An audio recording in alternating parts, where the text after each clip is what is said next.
Olá, tudo bom? Então, meu nome é Gisele Figueiredo, sou estudante de Ciências Biológicas da Universidade Estadual de Santa Cruz e faço parte do Residência Pedagógica e vamos dar continuidade ao primeiro vídeo que vocês viram com a nossa colega Kayala. E agora eu vou falar sobre proteínas, né? Então, proteínas são substâncias formadas por dezenas, centenas ou milhares de moléculas de aminoácidos, ligadas em sequências como elo em uma corrente. Vocês conseguem ver aí as 4 estruturas dessas proteínas, que é a estrutura primária, a estrutura secundária, a estrutura terciária e a estrutura quaternária, né? As proteínas são compostos orgânicos abundantes, encontrados em todos os organismos e têm a função de transporte de oxigênio. Então, a gente vai falar de aminoácidos, né? Porque as proteínas são compostas por esses aminoácidos. Então, os aminoácidos é uma molécula orgânica formada por átomos de carbono, hidrogênio e nitrogênio unidos entre si. Alguns aminoácidos podem conter átomos de enxofre, né? Então, são 20 aminoácidos que entram na composição dessas proteínas. Na verdade, o papel principal dos aminoácidos no organismo é melhorar o humor, o sono, o desempenho físico, né? E são divididos em 2 grupos esses aminoácidos. Os aminoácidos não essenciais e os aminoácidos essenciais. Logo aqui embaixo vocês conseguem ver o que eu falei sobre a junção, né, das duas moléculas de hidrogênio e uma de nitrogênio para formar o grupo amina. Então, esses aminoácidos que entram em composição com essas proteínas, eles apresentam um átomo de carbono denominado carbono alfa, que é dividido em 3 grupos: o grupo amina, o grupo carboxila e o grupo de hidrogênio, tá? Logo aqui embaixo vocês conseguem ver o grupo amina, né? O grupo de hidrogênio e a carboxina com o radical.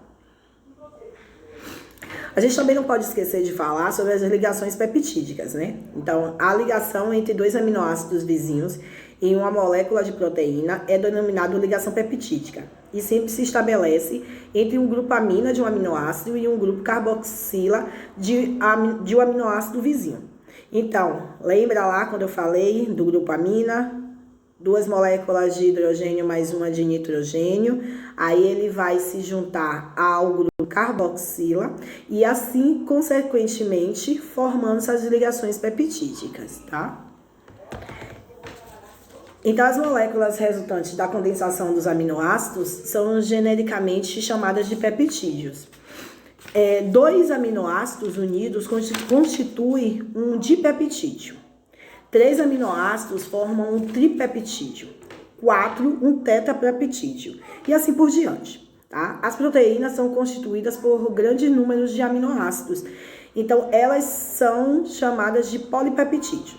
Aqui embaixo vocês conseguem ver essa cadeia com vários aminoácidos formando esses polipeptídeos.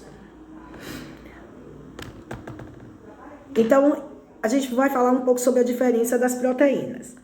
Elas diferenciam pela quantidade de aminoácidos presentes na cadeia polipeptídica, pela sequência em que os aminoácidos presentes unidos nessa cadeia e pelos tipos de aminoácidos presentes.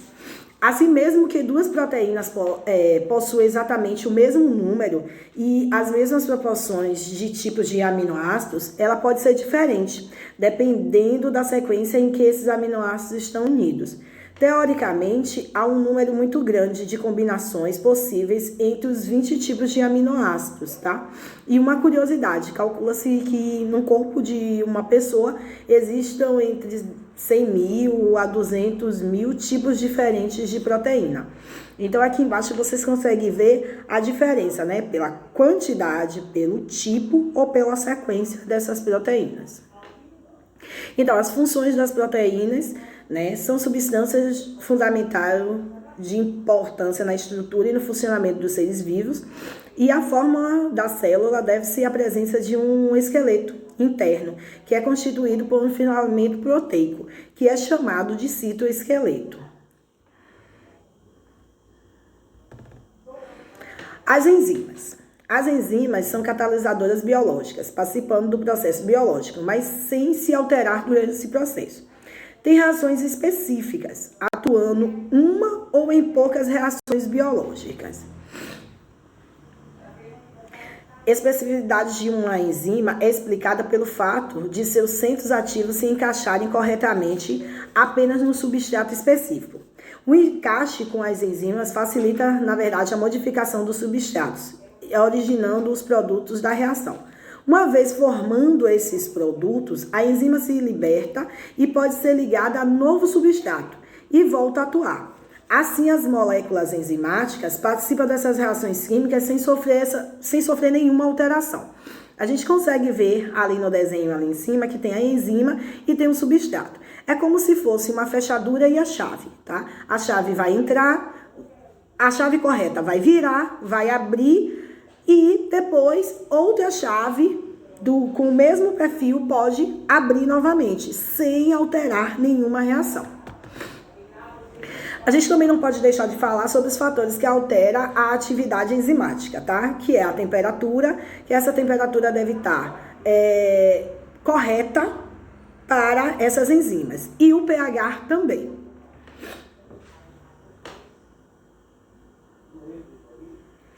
Vamos falar agora um pouquinho sobre vitaminas, né?